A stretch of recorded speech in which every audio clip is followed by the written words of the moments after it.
Shalom semua, inilah waktu saat teduh yang sudah dinanti-nantikan oleh kita semua, apalagi Roh Kudus.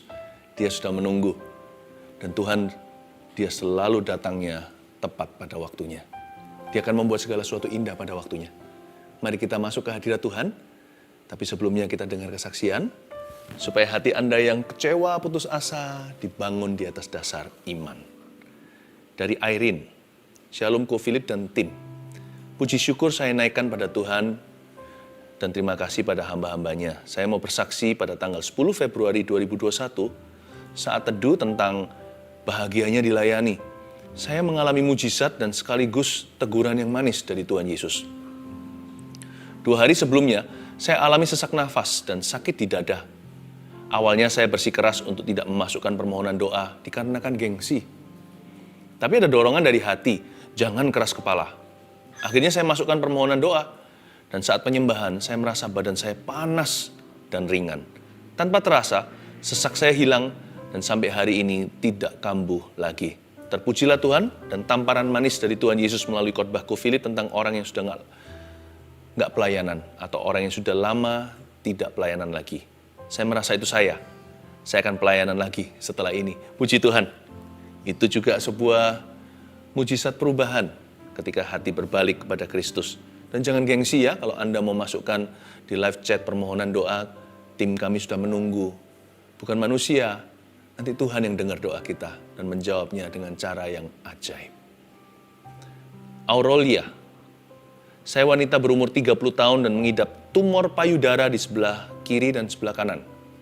Tumor saya tumbuh hingga sebesar telur ayam di sebelah kiri, dan di sebelah kanan masih kecil, sekecil kelereng. Saya mencoba untuk menjalani berbagai macam pengobatan agar sembuh dari tumor tersebut.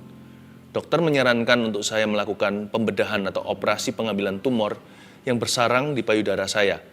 Karena ketika saya merasa kesakitan, sakitnya sampai tembus ke punggung. Secara pribadi saya nggak cukup siap untuk melakukan operasi.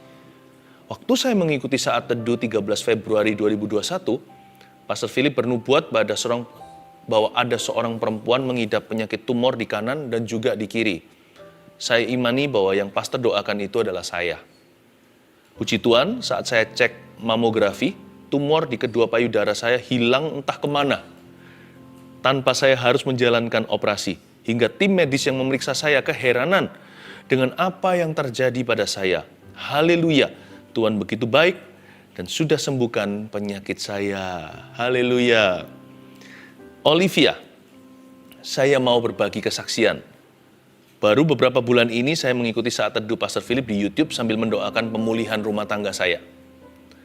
Bulan Desember sampai Januari saya mengalami batuk tidak kunjung sembuh sampai membuat suara saya hampir hilang.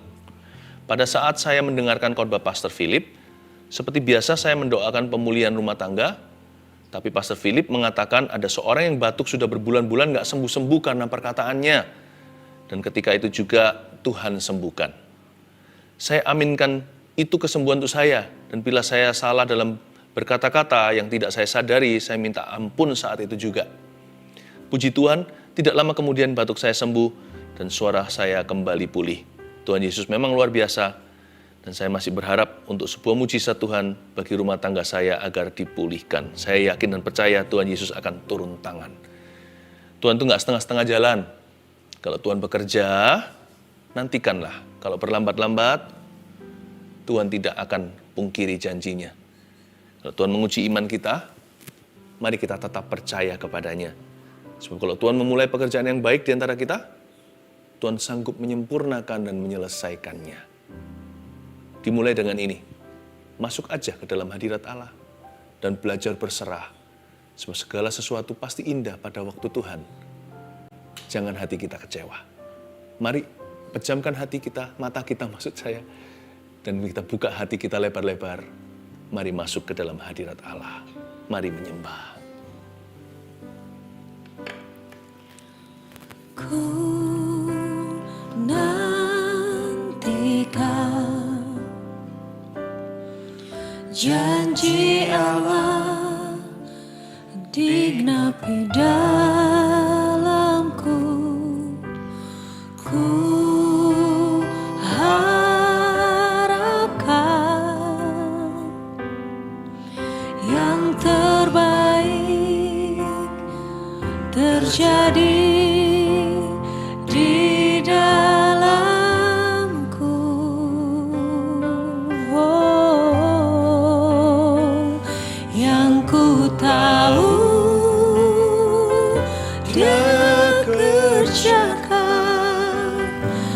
seturut firman-Nya, bagi kemuliaan-Nya yang ku yakin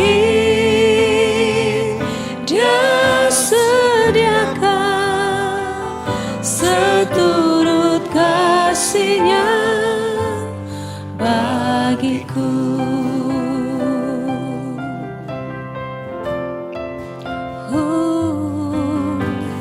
Ku nantikan janji Allah, Janji Allah oh digenapi dalamku. Ku harapkan yang terbaik terjadi di dalamku. Oh, yang ku tahu Dia kerjakan seturut firman-Nya, bagi kemuliaan-Nya yang ku yakin Dia sediakan seturut kasih-Nya bagiku. Yang ku tahu Dia kerjakan seturut firman-Nya, bagi kemuliaan-Nya yang ku yakin Dia sediakan seturut kasih-Nya bagiku. Yang ku tahu Dia kerjakan seturut firman-Nya, bagi kemuliaan-Nya yang ku yakin Dia sediakan seturut kasih-Nya bagiku. Yang ku tahu Dia kerjakan seturut firman-Nya, bagi kemuliaan-Nya yang ku yakin Dia sediakan seturut kasih-Nya bagiku. Seturut kasih-Nya bagiku. Seturut kasih-Nya bagiku.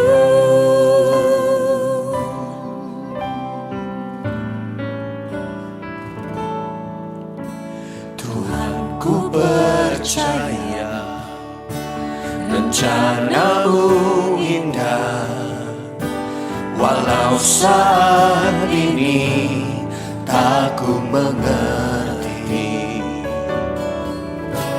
Engkau telah berfirman, memberi masa depan, damai sejahtera, penuh harapan. Ku tahu rencana-Mu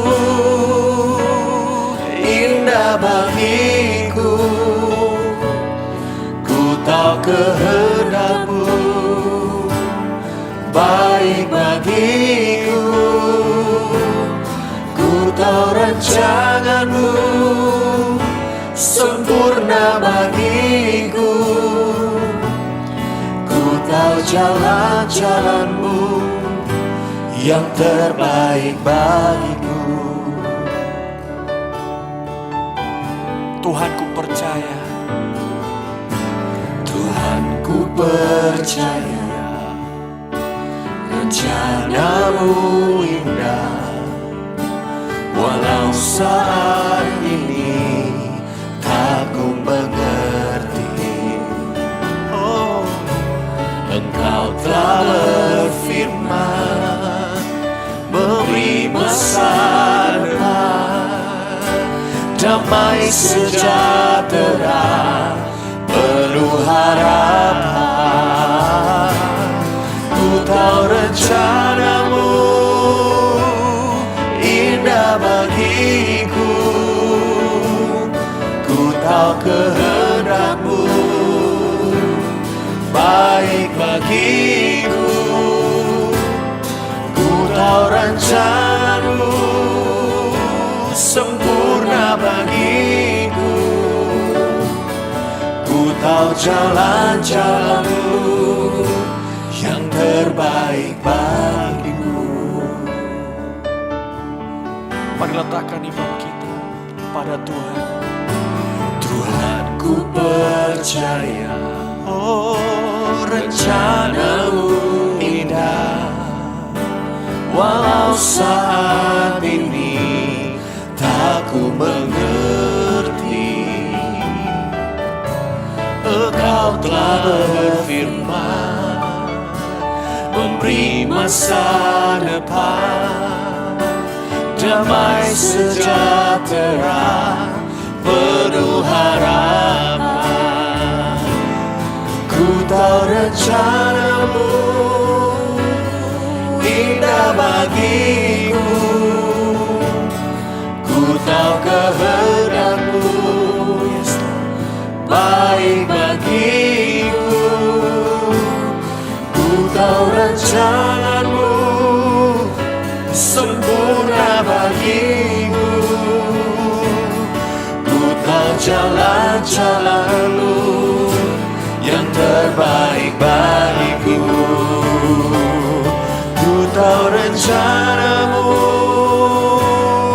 indah bagiku, ku tahu kehendakmu baik bagiku. Ku tahu rencanamu sempurna bagiku, ku tahu jalan-jalanmu yang terbaik bagiku. Ku tahu rencanamu baik Tuhan. Ku tahu rencanamu indah bagiku, ku tahu kehendakmu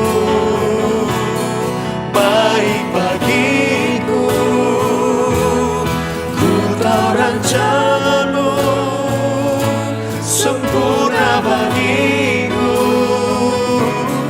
ku tahu jalan-jalanmu yang terbaik bagiku. Ku tahu jalan-jalanmu yang terbaik bagiku, ku tahu jalan-jalanmu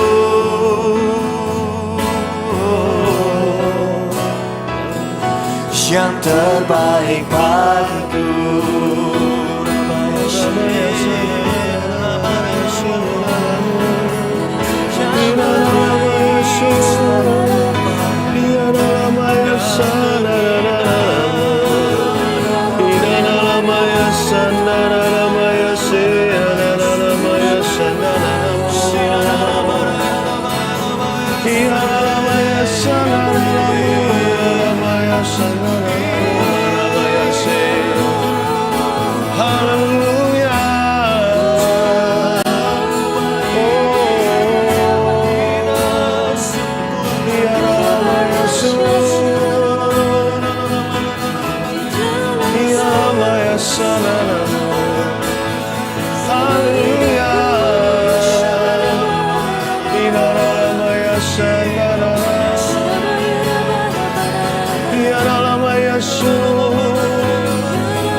Shana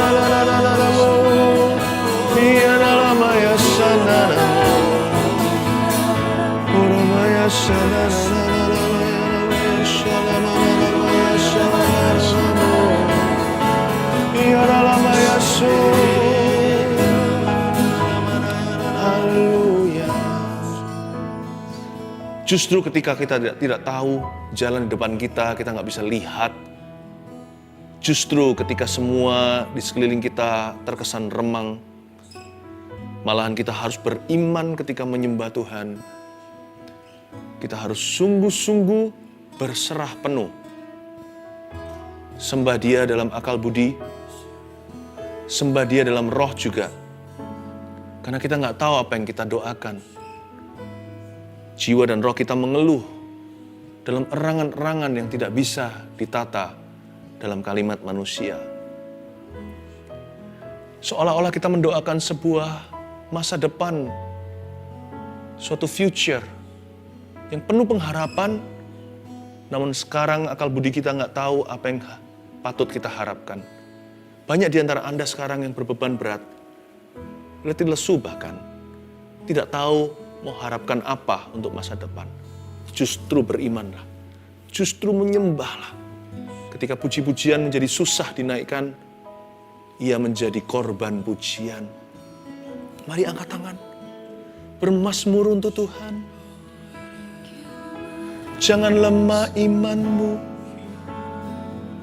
jangan putus pengharapan, tetap lihat ke atas dan pandang ke depan.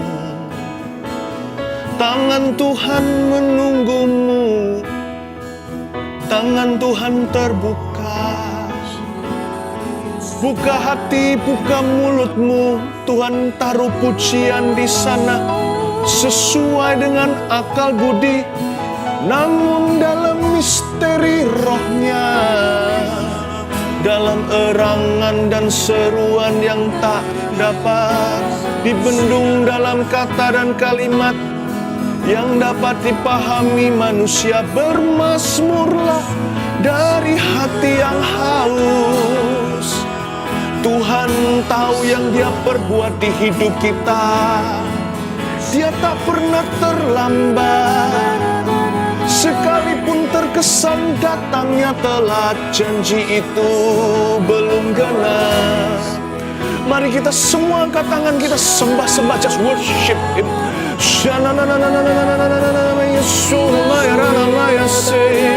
Penuhi hatimu dengan iman, penuhi hatimu dengan pengharapan, penuhi hatimu dengan kasih Tuhan yang tak berkesudahan. Bermazmurlah bagi Dia, nyanyikan pujian bagi Dia. Orang magaya daya sana na na na na maya sana. Orang maya suna na ya sande na na na na na.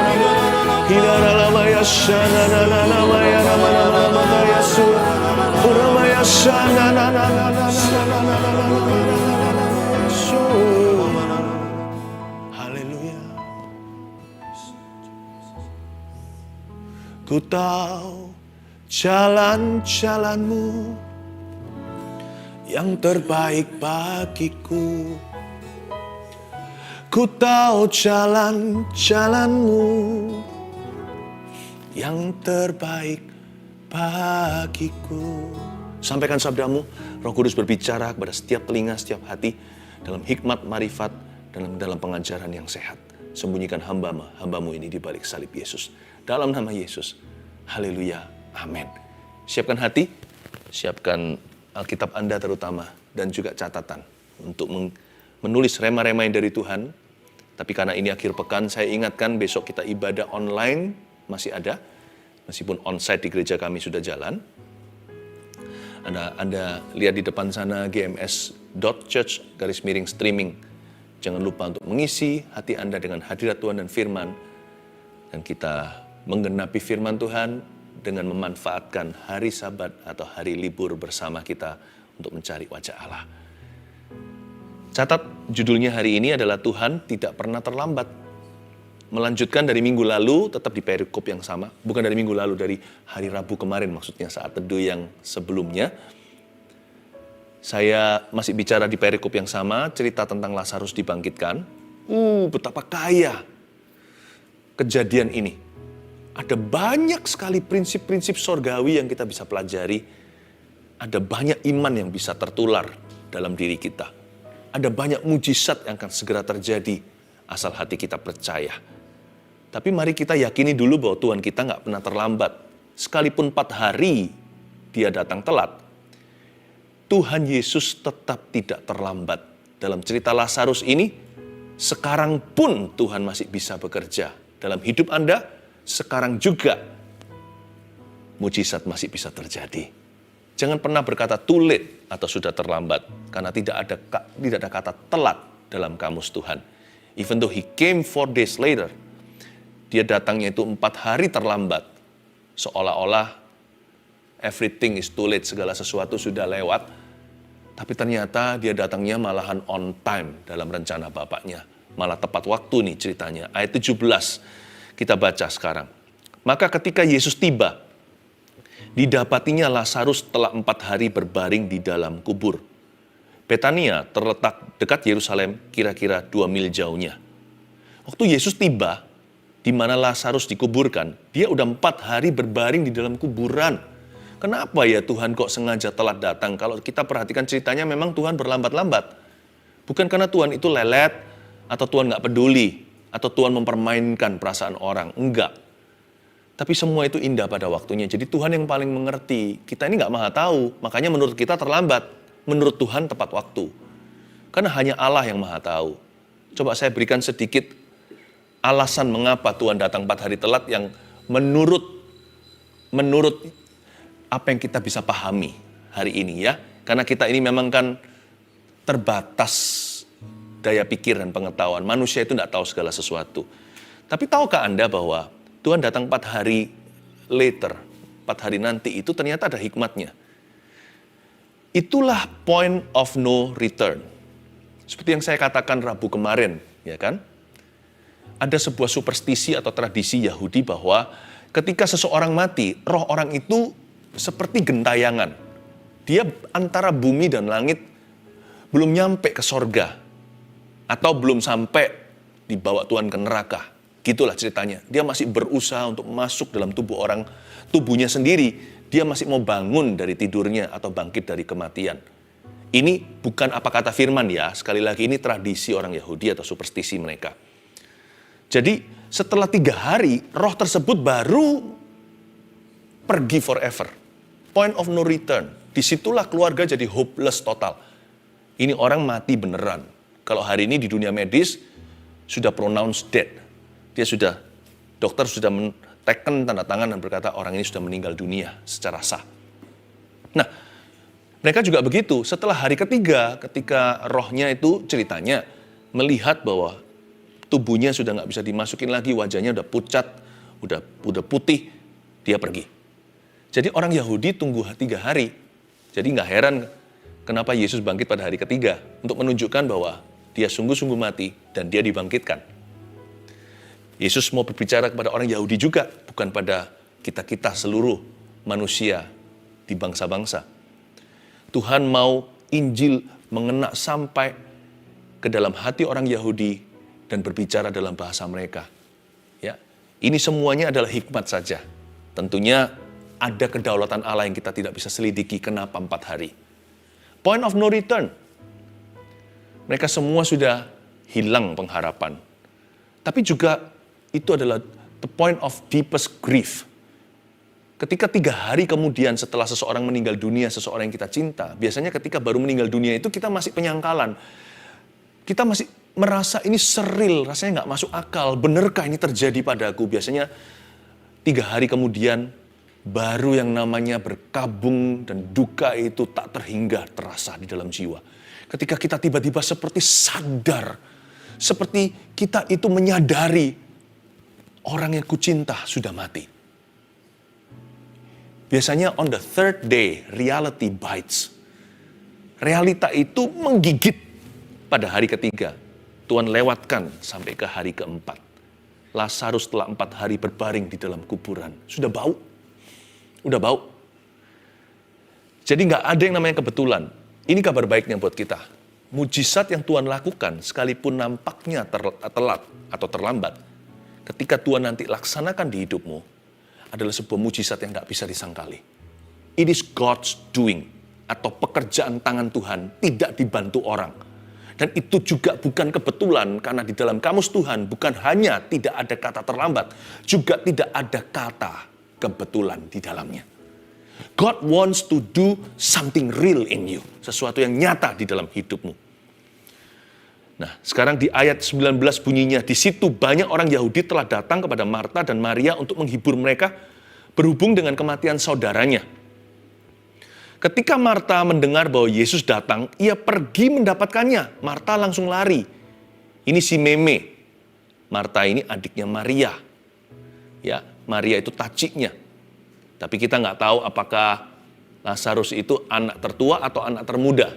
Si sulung atau si bungsu. Pokoknya sulung atau bungsu, kehilangan mereka terasa banget. Kalau kehilangan adik yang paling kecil kan kehilangan baby in the family. Kehilangan koko yang paling tua kan kehilangan tudung rasanya. Ketika Marta mendengar bahwa Yesus datang, ia langsung pergi mendapatkannya. Tetapi Maria tinggal di rumah. Maria sebagai tacie, sebagai cici yang paling tua, dia betul-betul terpukul sekali.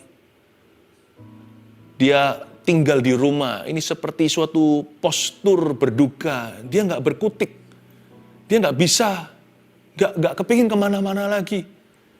Hatinya gelisah setengah mati. Kayaknya mau mati sama si Lazarus, kalau bisa ikut di kuburan bersama dengan dia. Ayat 21. Maka kata Marta kepada Yesus, Tuhan, sekiranya engkau ada di sini, saudaraku pasti tidak mati. Coba perhatikan kalimat ini.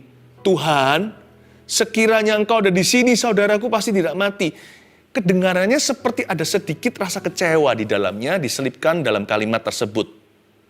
Anda kerasa nggak waktu dia berkata, if you were here earlier, kalau engkau datang lebih dini, Lazarus pasti nggak mati. My brother itu pasti masih hidup hari ini.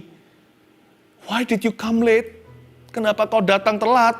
Kenapa engkau tiba terlambat? Tuhan, sekiranya engkau ada di sini, saudaraku pasti tidak akan mati. Memang dia nggak kepahitan atau Marta juga tidak berani kurang ajar terhadap Tuhan Yesus. Dia dengan hormat sih. Karena itu kan kemurahan, bukan haknya dia. Dia ngerti. Dia hanya mengandai-andai. Sebenarnya, tahu nggak? Ada banyak sekali kesedihan dan stres dalam hidup kita itu bukan berdasar fakta. Tetapi berdasarkan imajinasi what if. Andaikan, sekiranya. Kata-kata itu nggak selesai-selesai. Seperti kita itu menggali sumur, seperti kita itu digging the wells of supposition dalam bahasa Inggrisnya. Seperti seolah-olah kita itu menggali sumur, I suppose, andaikan, jikalau, seandainya, sekiranya. Orang yang selalu pola berpikirnya itu begitu, dia akan selalu minum dari sumur yang dia gali itu, sumur seandainya, sumur sekiranya itu, selalu dia akan minum air penyesalan. Selalu dia akan minum pahitnya sesal hati. Jangan gitu ya pola pikirnya ya. Look forward, look upward, lihat ke atas, lihat ke depan. Seandainya atau sekiranya itu tidak ada akhirnya atau tidak ada akhir kata. Seandainya dan sekiranya itu tidak ada tutup kalimatnya. Jadi jangan pernah Anda terpancing untuk berkutat di sana. Pikiran Anda terfokus ke situ. Kepada imajinasi yang tidak kudus. Andaikan, tahu gitu, sekiranya, itu nggak ada akhirnya. Nanti minum air kepahitan lagi. Kepahitan sama Tuhan, kepahitan sama diri sendiri, kepahitan sama orang lain. Karena kita yang berpikiran demikian, selalu imannya pupus. Pengharapannya putus. Orang yang berpikir begitu, tidak mungkin beriman pada Tuhan. Orang yang berpikir demikian, seandainya sekiranya, orang seperti itu sudah tidak bisa lagi lihat apa yang Tuhan hendak lakukan. Karena dia menoleh ke belakang, lihat ke masa lalu. Dan yang dia harapkan adalah andaikan dia bisa ubah sesuatu di belakang situ. Orang begitu, salah fokus, gagal fokusnya, bukan lagi pada Tuhan dan pada firman. Orang seperti itu mati janji. Jangan begitu ya. Tuhan sekiranya itu percuma. Tetapi kalimat ini juga tidak menyinggung Yesus. Marta itu hanya menjadi seorang yang sangat manusiawi. Dia berkata, Tuhan kalau engkau ada di sini, itu pengertiannya sendiri. Dia pasti tidak akan mati. Tahukah Marta? Oh juga begini, saya ingin ngomong sama Anda. Bukan hanya Marta, tahukah Anda dan saya bahwa di hadirat Tuhan, kematian tidak lebih kuat, tidak lebih susah untuk dibatalkan atau dipatahkan daripada sakit penyakit. Andai kata Marta tahu, dia tidak akan stres begitu. Sekiranya engkau ada di sini, dia menghendaki hadirat Tuhan agak early, agak dini. Sekarang bukannya Tuhan sudah hadir di depan dia, itu kan juga hadirat yang sama. Kenapa dia menoleh ke belakang? Harusnya dia lihat Yesus yang di depan, bukan? Yang penting kan hadirat Tuhan, ya kan? Kan dia berkata, seandainya engkau ada di sini, dia merujuk ke hadirat Tuhan di belakang situ. Harusnya dia berkata, oh, yang penting kau sekarang di sini bersama dengan kami. Yang penting akhirnya engkau tiba. Sebab asal Tuhan ada di sana, tidak ada kata terlambat. Karena bagi Tuhan dan di hadirat Tuhan, kematian atau sakit 4 hari lalu, sakit parah, atau seminggu lalu masih sakitnya biasa, nggak ada bedanya di hadirat Allah. Sakit bisa sembuh di belakang situ, telat nih, dia sudah mati bisa bangkit. Karena yang membangkitkan itu hadirat Tuhan yang sama. Di hadirat Allah tidak ada penyakit besar, penyakit kecil, penyakit parah, penyakit ringan. Nggak ada. Bagi Tuhan semua sama. Saya pakai jempol saya, ibu jari saya ini untuk bisa membunuh yang namanya semut kecil, semut keranggan, nyamuk atau lalat. Nggak ada bedanya. Karena saya kuat, karena saya manusia. Ibu jari saya lebih besar dari mereka. Di hadirat Allah, nggak ada besar kecil. Tiada yang mustahil. Andai kata Marta ngerti, dia berdiri di hadapan siapa nih? Dia tidak akan berkata, andai sekiranya dulu engkau di situ. Yang penting kan sekarang engkau di sini. Ayo. Saya bicara pada Marta-Marta yang sekarang sedang mendengarkan saya punya renungan. Saya bicara kepada Anda, pria dan wanita yang sekarang lagi putus pengharapan. Yang penting sekarang Tuhan hadir. Jangan berkata sudah terlambat. Karena Anda berdiri di sebuah hadirat. Itu yang mengubahkan the presence of God. Saat teduh ini bukan program acara. It's a presence. The presence of the Almighty. Bukankah kita bersama-sama berkumpul ini mengharapkan hadirat Allah? Bukan timnya, bukan pembicara, tapi anak Allah, Yesus namanya. Ya, lanjut ayat yang ke-22. Tetapi sekarang pun aku tahu, untungnya ada ini. Saya baca lagi, tetapi sekarang pun aku tahu bahwa Allah akan memberikan kepadamu segala sesuatu yang kau minta kepadanya. Untungnya tidak berhenti di ayat 21. Ayat 22 ada kelanjutannya. Marta cepat berbalik dan hatinya lekas percaya. Dia berkata, tetapi sekarang pun aku tahu bahwa Allah akan memberikan kepadamu. Garis bawahi tetapi sekarang pun. Even now, tetapi sekarang pun. That's the faith. Hari itu, saat itu juga, detik itu, Marta mendemonstrasikan iman pada Tuhan. Dia berkata, meskipun demikian, I choose to trust you. Aku memilih untuk tetap percaya kepadamu. Disitulah permulaan miracle atau mujizat yang akan segera terjadi. Marta ini luar biasa. Seringkali digambarkan dalam Alkitab dia hanya sibuk kerja. Ternyata Marta punya iman. Cikal bakal kemuliaan Allah dinyatakan dalam keluarganya lewat kebangkitan saudaranya. Marta berkata, tetapi sekarang pun aku tahu Tuhan agak telat nih, terlambat menurut pemikiranku. Karena waktu itu Marta nggak ngerti kalau Yesus sanggup lakukan itu. Jadi Marta berkata, tetapi sekarang pun ya, even now. Sekarang pun, imannya nggak gede. Dia nggak berkata, sekarang pun Lazarus akan bangkit. Dia nggak berkata demikian. Dia hanya berkata, tetapi sekarang pun somehow miracle will still happen. Mujizat pasti masih akan terjadi. Tapi sekarang pun. Garis bawahi. Jadikan itu imanmu hari ini ya, apapun yang Anda lalui. Tetapi sekarang pun. Selalu bicara pada diri sendiri, soul talk atau bicara pada jiwa. Tetapi sekarang pun, hai Philip Mantova, panggil namamu sendiri. Tetapi sekarang pun, hai Jeffrey. Tetapi sekarang pun, hai Sylvie. Tetapi sekarang pun, hai Henry. Even now. Tetapi sekarang pun, Tuhan masih akan melakukan sesuatu. Orang yang punya iman seperti ini, even now, biasanya doanya lebih singkat. Saya tidak berkata waktu saat teduh ya. Waktu saat teduh biar di-fix, supaya ada disiplin rohani. Nggak hanya saat teduh begini, tapi saat teduh pribadi. Tapi maksud saya ketika kita itu meminta sesuatu, atau ketika kita mengklaim sesuatu, lebih singkat kalau kita punya iman seperti Marta, tetapi sekarang pun. Kenapa? Karena kita pasti akan mengeliminasi semua keraguan kita. Kalau kita bisa berkata, even now God will work, tetapi sekarang pun Tuhan akan bekerja. Yang tereliminasi adalah semua keraguan kita. Kebanyakan doa kita itu isinya karbohidrat. Atau lemak bahkan, bukan protein. Isinya itu berlebihan di keraguan. Kebimbangan. Tuhan, apa bisa? Aduh Tuhan, aduhnya lebih banyak daripada ya dan amin. Andai kata orang punya iman kayak gini, doanya pasti powerful. Dan akan ada great power, ada kuasa besar dalam iman yang bisa memindahkan gunung. Hari itu Marta menemukan sebuah rahasia, memindahkan gunungnya. Even now, tetapi sekarang pun, Tuhanku akan bekerja. Ayat 23. Kata Yesus kepada Marta, saudaramu akan bangkit. Marta mestinya senang dong, tapi Marta belum mengerti maksud Yesus. Kata Marta kepadanya, ayat 24, aku tahu sih, gitu ya kira-kira, aku tahu bahwa ia akan bangkit pada waktu orang-orang bangkit pada akhir zaman. Marta ngomong, ya aku tahu, aku ngerti bahwa akan terjadi kebangkitan nanti di akhir zaman, ketika kiamat, begitulah bahasa duniawinya. Ketika Tuhan datang.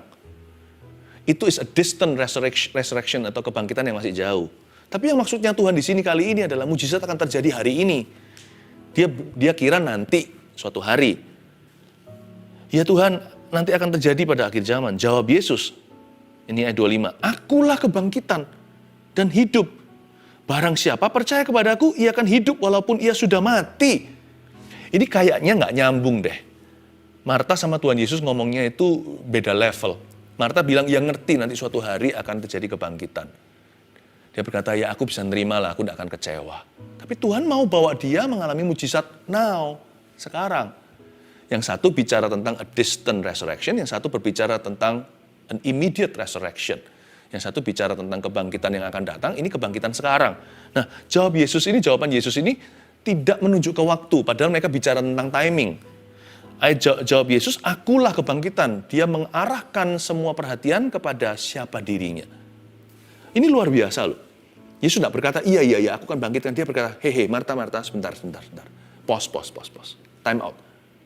Dia berkata, akulah kebangkitan. Look at me, lihat aku. Akulah kebangkitan, kata Tuhan. Ini hadirat Tuhan. Akulah kebangkitan.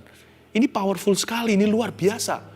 Yesus tidak berkata, aku punya kuasa kebangkitan. Dia tidak berkata demikian. Dia juga tidak berkata, nanti aku berdoa pada Bapak akan membangkitkan. Dia tidak berkata demikian. Dia berkata, akulah semua itu. Sejujurnya, akulah kebangkitan itu. Itulah sebabnya orang yang punya Yesus punya kebangkitan. Orang yang kenal Yesus kenal kebangkitan. Dia berkata, akulah semua itu. Yang kau katakan nanti suatu hari dibangkitkanlah, bla bla bla. Akulah semua itu. Jadi gini loh Marta, Tuhan mulai negosiasi dengan dia. Suatu hari cepat lambat, Lazarus toh harus dibangkitkan oleh saya. Apakah sekarang lebih susah membangkitkan dia daripada nanti di akhirat? Mana lebih susah menurut kamu? Aku bangkitkan now atau later? Toh cepat lambat, semua mereka termasuk kamu nanti otomatis akan aku bangkitkan. Aku yang membangkitkanmu nanti.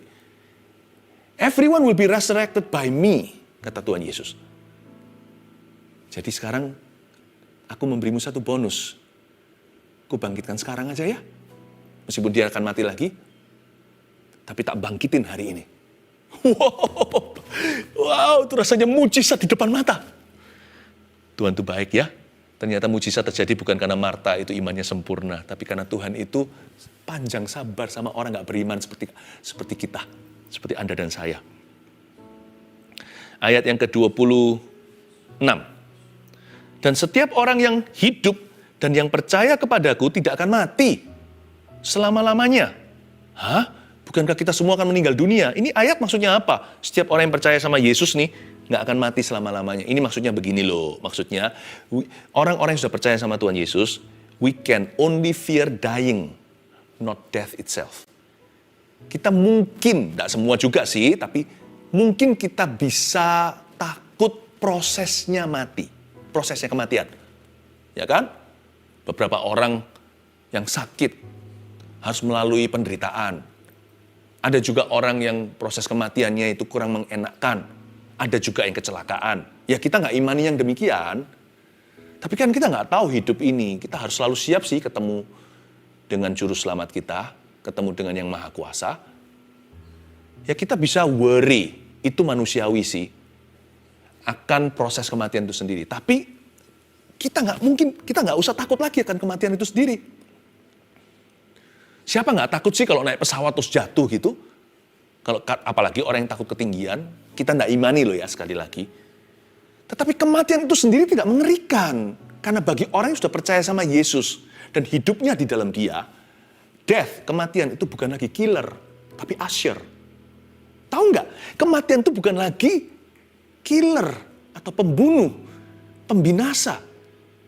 Kematian itu bukan lagi teror. Bagi orang yang belum percaya Yesus, kematian adalah permulaan teror. Tapi bagi orang yang percaya Yesus, kematian adalah akhir teror. Hidup di dunia ini penuh teror. Tapi bagi orang yang di luar Yesus, permulaan teror itu has just begun. Baru ronde 1.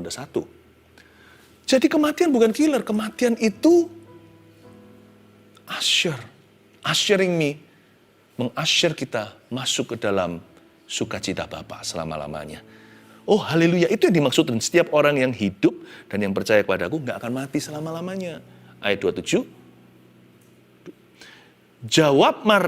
Lalu sebelum ayat 27, ayat sebelumnya, kalimat sebelumnya, percayakah engkau akan hal ini? Langsung Tuhan akhiri debat. Tuhan tidak tertarik dengan perdebatan. Makanya Tuhan langsung berkata, kamu percaya nggak? Udah gitu aja. Make it simple, ya atau enggak. Tuhan tidak membutuhkan imannya Marta, tetapi Tuhan sedang mengajak dia untuk kerjasama supaya dia bagian dari cerita kemuliaan Allah, bukan dari cerita orang yang nggak percaya lalu Tuhan buktikan salah. Karena itu Tuhan terakhir berkata begini dari hati kasih, percayakah engkau akan hal ini? Mengakhiri segala debat. Marta, ada banyak hal nggak bisa masuk rasiomu, bukan berarti tidak pakai akal budi loh ya. Satu titik kita harus berkata, I believe, even though I don't see. Sekalipun aku nggak melihatnya, aku percaya. Dan puji Tuhan, endingnya bagus. Ayat 27 bunyinya begini, jawab Marta, untungnya, ya Tuhan, aku percaya. Ya Tuhan, aku percaya, itulah resepinya kemuliaan Allah. Bahwa engkaulah Mesias anak Allah, dia yang akan datang ke dalam dunia. Lalu tak lama kemudian, bangkitlah Koko atau adiknya si Lazarus itu. 3 poin sederhana saya berikan kepada Anda. Dari rangkuman yang kita bahas ayat per ayat, Tuhan gak pernah terlambat. Oleh karena itu ini aplikasinya. 1, hati jangan lekas kecewa. Katakan pada dirimu sendiri, siapa tahu mujizat masih akan terjadi. Siapa tahu sebentar lagi. Jadi jangan lekas-lekas kecewa. Hati itu jangan gampang berkata, aku kecewa sama Tuhan. Karena Tuhan kita tidak pernah terlambat, sekalipun dia datang telat. Sekalipun dia kelihatannya terlambat. Tapi Tuhan tuh ngerti. Dia tahu tradisi, dia tahu superstisi, dia ngerti seluk-beluk hati. Dia tahu apa yang terbaik bagi Anda dan saya. Dia nggak hanya memberi kita secara fisik. Dia memperhatikan nilai iman kita. Yang pasti Allah kita tidak pernah terlambat. Jadi hatimu jangan lekas kecewa. 2. Iman jangan mudah goyah. Pengakuan imanmu itu jangan dilepaskan. Terus diakui di mulutmu, terus diyakini di hati. Sebab dengan hati kau percaya, dengan mulut kau mengaku. Jangan lepas. Sebentar berkata, I believe in you, ya Tuhan aku percaya. Lalu kemudian berkata, aku percaya dapat apa? Mana Tuhan kok nggak dengar doa? Jangan diubah, jangan pelin-pelan di lidah. Iman itu jangan mudah goyah. Tapi Pastor Philip, kalau kita iman ini nggak terjadi gimana? Oke, saya kasih resep ininya ya, backupnya ya. Ini pun bukan backup iman sih. Ini evolusi iman. Jikalau nggak terjadi mujizat itu bagaimana? Anda ingat surat Paulus nggak? Dia berkata bagaimana? Dia berkata begini, maka tertinggallah ketiga hal ini. Iman, pengharapan, dan kasih. Persis itu kronologinya. Maka tinggal ketiga hal ini. 1 Korintus 13 tepatnya. Iman, pengharapan, dan kasih. Dan yang terbesar diantaranya ialah kasih. Oke, saya ajak kita matematika. Evolusi iman seperti apa? Jikalau iman kita itu nggak goyah, tapi nggak terjadi yang kita imani, biasanya kita downgrade. Seolah-olah downgrade nih. Kita silang iman, tinggal pengharapan. Kita berharap ya semoga Tuhan menggantikan. Atau semoga Tuhan masih kabulkan. Iya kan?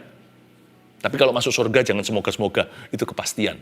Keselamatan itu blessed assurance atau keyakinan. Saya bicara tentang janji-janji yang sementara. Yang sifatnya di dunia ini flesh and blood. Darah dan daging. Kalau iman jatuh satu level, itu ke pengharapan loh. Lalu jatuh satu level lagi, pengharapan kita nggak terjadi nih. Biasanya akan jatuh di level terendah. Itulah bottom rock atau itulah batu karangnya. Kasih tanpa syarat. Malahan Paulus berkata yang terbesar malahan kasih itu. Iman mujizat, pengharapan mengharapkan. Semoga masih bisa terjadi. Kasih. Kita bisa berkata Tuhan memberi, Tuhan mengambil, terpujilah nama Tuhan. Itu karena kasih Tuhan dalam diri kita yang tak putus-putusnya. Jadi sebenarnya jangan takut. Kalau beriman, ngejos saja. Saya kalau beriman 100%. Saya kalau doain orang sakit, saya 100%. Sembuh nggak sembuh, saya bukan Tuhan. Tapi kalau saya beriman 100%. Tidak 99 loh ya. Kalau orang itu sakit tambah parah, nggak usah diimani, pasti lebih parah. Kalau masalah rumah tangga yang berantakan kita biarkan juga pasti akan semakin kronis, semakin toksik. Ngapain saya berdoa kalau saya nggak beriman? Biarin aja. Itu bukanlah, syukur tidak mengubah keadaan. Syukur mengubah Anda yang bersyukur di dalamnya. Tetapi iman yang mengubah, iman yang mengalahkan dunia. Kalau saya beriman, baik itu kondisi emosi, kondisi spiritual, kondisi peperangan rohani, rumah tangga, sakit penyakit, pekerjaan, terobosan keuangan, terobosan karir seseorang, atau perubahan hidup, perubahan situasi, perubahan keadaan, penyataan Allah, jawaban doa. Kalau saya beriman full gear, tancap gas. So, saya nggak takut kecewa. Kalau iman saya itu murni dari firman, saya di downgrade pun masih ke pengharapan. Di downgrade lagi saya masih punya kasih. Saya nggak akan pernah kecewa sama Tuhan. Kasih itu nggak bisa kecewa. Jangan begini, takut beriman. Kenapa? Nanti kalau nggak kejadian gimana? Itu orang WO atau kalah sebelum pertempuran. Itu orang yang keluar dari gelanggang pertandingan. Belum lap pertama. Belum kita putaran ke-1. Sudah berkata, ya sudah daripada kalah mendingan nggak resiko. Daripada kalah mendingan gua pasti nggak menang. Lebih bisa nerima. Kayak seperti itu, nanti lama-lama kita jadi pecundang. Iman jangan mudah goyah. Tancap gas. Let's believe in miracles today. Sekalipun orang mau bilang, mujizat-mujizat yang dicari, terserah mereka. Terserah. Karena orang-orang itu tidak akan jadi solusi buat sesamanya. Kita yang percaya jadi solusi. Meskipun ujungnya bukan manipulasi, ujungnya adalah kasih. Kalau enggak pun gimana? Saya tetap akan percaya. Seperti Habil, darahnya dari tanah itu berseru dengan iman. Mendingan saya mati, tetap beriman, dan sekalipun tidak melihat apa yang saya iman terjadi. Saya pulang ke surga membawa iman. Imanku tidak akan tercuri. Terjadi atau tidak terjadi apa yang kuimani, aku tetap akan beriman. Karena imanku pada firman Tuhan. Tuhan berkata, dia Yehovah Rafa, I believe in healing. Saya percaya dalam kesembuhan. Tuhan berkata, Yehovah Jireh, Allah yang menyediakan atau Allah yang mengadakan, saya percaya kepada pemeliharaannya. Saya percaya satu persatu. Dan kalau Tuhan berkata, aku adalah Allah yang kudus, kudus-kuduslah hidupmu dan hidupku. Jagalah kekudusan. Yang terakhir, kalau hati jangan lekas kecewa. 2, iman jangan mudah goyah, karena Tuhan tidak pernah terlambat. Yang ketiga, ini pewahyuan umumnya buat kita. Mujizat masih terjadi, my brother and sister. Ini yang membuat hidup itu bergairah. Miracles still happen. Yes, even now. Yes, even now. Mujizat masih terjadi. Termasuk sekarang pun Tuhan masih bekerja. Dan Dan saya percaya hari ini adalah hari yang Tuhan tentukan untuk Anda mengalami sebuah mujizatnya. Marilah kita bersyukur dan bergembira di dalamnya. Ku percaya mujizat-Mu That's right. pasti terjadi, sebab tiada yang Tak mungkin bagimu. Ku percaya mujizat-Mu pasti terjadi. Engkau Tuhan tepati janji-Mu. Ku percaya mujizat-Mu pasti terjadi, sebab tiada yang tak mungkin bagimu. Ku percaya mujizat-Mu pasti terjadi. Engkau Tuhan tepati janji-Mu. Izinkan saya interupsi sebentar. Saya melihat lemari, saya melihat juga kulkas. Saya nggak ngerti maksudnya, tapi dengan cepat Tuhan beri hikmat. Keluarkan dari lemari-lemari hidup dan lemari doa dan kulkas-kulkas imanmu, semua doa-doa Anda yang belum terjawab, yang Anda berkata sudah terlambat, yang Anda berkata ini kayaknya aku sudah putus pengharapan karena nggak pernah dikabulkan. Keluarkan semua. Tuhan tidak pernah terlambat. Ayo kita imani fresh, anew, dengan segar. Masukkan ke permohonan doa. Saya minta Anda tulis di sini hal-hal apa yang sempat membuat hati Anda sudah kecewa dan iman Anda goyah, dan juga permohonan-permohonan doa pribadimu maksudnya yang selama ini sudah Anda kulkaskan, Anda lemarikan, lengserkan. Anda berkata, "Suan lelah," dalam bahasa Chinese-nya, ya sudahlah, ini rasanya udah lewat sih, terlambat sudah.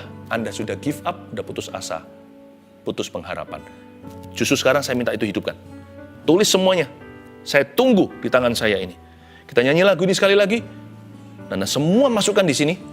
Saya tumpang tangan. Kita hidupkan dengan iman dan pengharapan. Dan saya yakin mujizat pasti terjadi. Haleluya. Ku percaya mujizat-Mu pasti terjadi, sebab tiada yang tak mungkin bagimu. Ku percaya mujizat-Mu pasti terjadi. Engkau Tuhan tepati janji. Ku percaya mujizat-Mu, come on. Ku percaya mujizat-Mu. Mari kita tancap gas iman kita. Pasti terjadi, sebab tiada yang tak mungkin bagimu. Ku percaya mujizat-Mu pasti terjadi. Engkau Tuhan tepati janji-Mu. Engkau Tuhan tepati janji-Mu. Tepati janji-Mu. Katakan dengan iman sekali lagi. Engkau Tuhan tepati janji-Mu. Saya ajak kita 100% beriman pada Tuhan. Mari kita semua ulurkan tangan ke depan. Inilah permohonan-permohonan doamu. Saya tumpang tangan di dalam nama Yesus Kristus. Oh haleluya. I'm having faith with all my friends here. Dengan seluruh jemaat yang terkasih, keluarga besar saat teduh bersama ini, kami beriman 100%, bukan 99 ya Tuhan. Iman kami pasti lebih gede dari biji sesawi. Terima kasih Tuhan. Hamba berdoa untuk semua pakaian usang harapan mereka yang pupus ini. Kau hidupkan sekarang di dalam zaman. Dalam nama Yesus, the era of their miracles has come. Era mujizat mereka telah tiba. Sekalipun tidak satu persatu bisa dinubuatkan atau hikmat marifat, tidak satu persatu hamba bisa ucapkan. Puluhan ribu orang soalnya. Ribuan saat ini doa sedang masuk ke sini. Tuhan tilik satu persatu melebihi hikmat marifat dan nubuat. Tuhan jamah. Every miracle I do not mention, mujizat yang tidak sekarang kuucapkan ya Tuhan di dalam acara ini, Tuhan kerjakan dengan limpahnya dalam diri orang yang percaya. Dalam nama Yesus Kristus. Haleluya. Turunkan tangan. Seorang Shanti, namanya Shanti. Roh Kudus ngomong begini. Anda sudah bertekad bulat untuk meninggalkan suami, karena suami Anda terlalu bela orang tuanya sendiri. Bahkan terjadi kekerasan dalam rumah tangga, something like that in your family. Roh Kudus berkata, no, don't go. Aku tidak akan sertai kalau engkau lakukan rencana itu. Tetapi jika engkau tinggal, aku Allah yang tidak terlambat sekalipun kelihatan telat. Akan kuubahkan, kata Roh Kudus. Rumah tanggamu yang berantakan itu, suamimu akan diubah oleh Kristus. Ada sesuatu yang drastis akan terjadi in your family. I don't know what. Tetapi itu akan mengubah segala haluan ini. Tuhan punya intervensi secara supranatural akan terjadi. Hai Shanti. Ada satu orang yang gusinya kok hitam gitu ya. Saya nggak tahu apa yang terjadi. Mungkin Anda perokok berat kali. Hitam kayak busuk begitu. Ada banyak ulcer atau banyak seperti sariawannya. Saya nggak tahu penyakit apa. Dan paru-paru Anda ngeflek.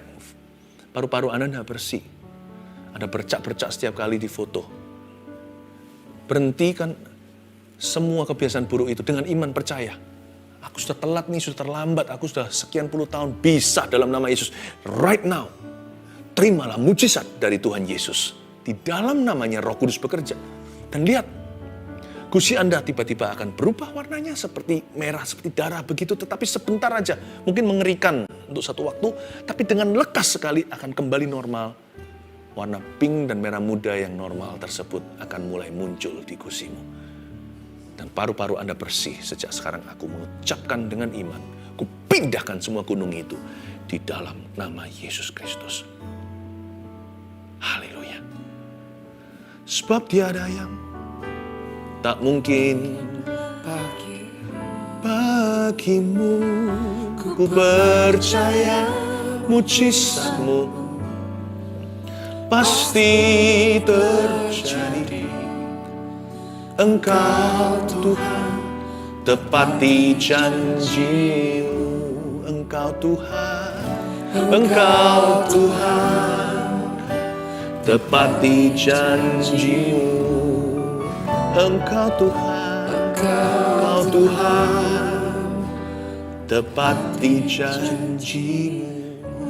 Terima doa berkat pengembalaan ya. Sama-sama kita angkat tangan. Receive this pastoral blessing. Berkat pastoral dari Allah Bapa, Putra dan Roh Kudus menyertaimu dari sekarang ini sampai selama-lamanya. Di dalam nama Yesus Kristus. Haleluya. Amin.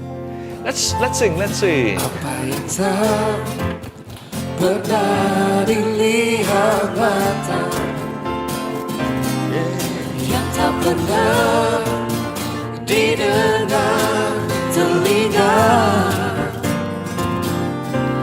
yang tak pernah timbul di dalam hati, semua disediakan bagi yang mengasihi Dia.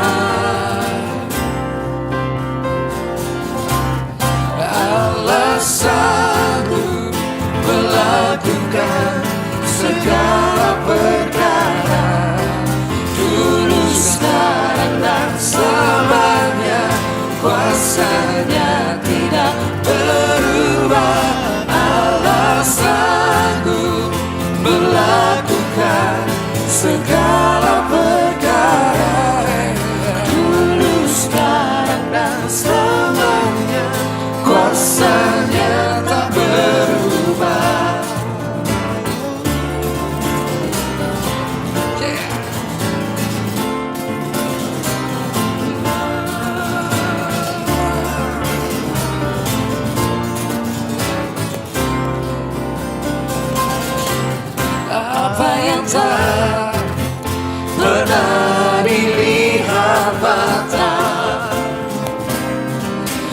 tak pernah didengar telinga,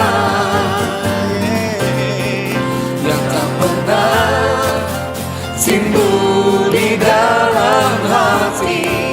Semua disediakan bagi yang mengasihi Dia.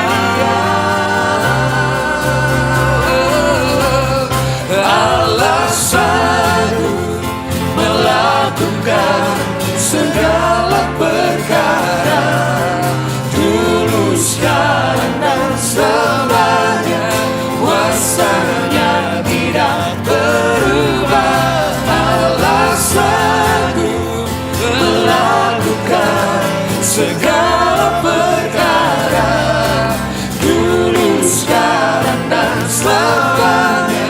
Kuasanya tak berubah. Allah sanggup melakukan segala perkara, dulu, sekarang, dan selamanya. Kuasanya tidak berubah. Allah sanggup melakukan segala perkara, dulu, sekarang, dan selamanya. Kuasanya tak berubah, dulu, sekarang, dan selamanya. Kuasanya tak berubah, dulu, sekarang, dan selamanya. Kuasanya tak berubah. Bye-bye.